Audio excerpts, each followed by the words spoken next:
Is a old Duralux box fan powered by a Westinghouse motor.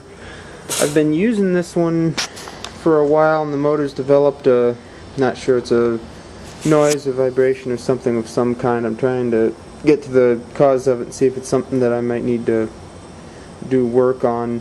As you can see, it spins very, very well.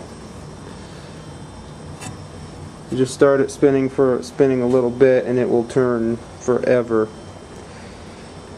Very nice old all metal fan.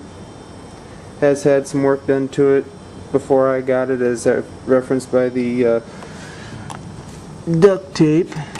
Nice little bit of dirt there. And up in the corner, powered by a Westinghouse fractional horsepower motor. I'll show you what it's doing here. It's all on the audio. You'll be able to hear it right there.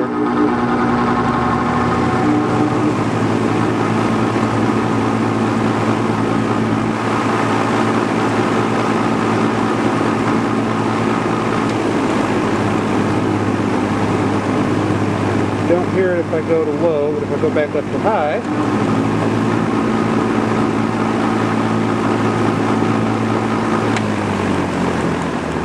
turn it off and it goes away.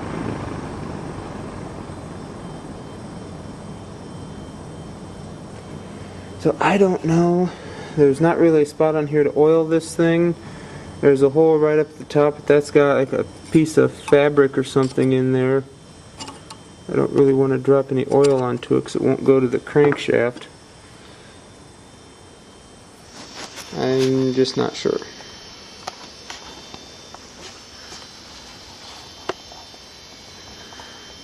But it turns down forever.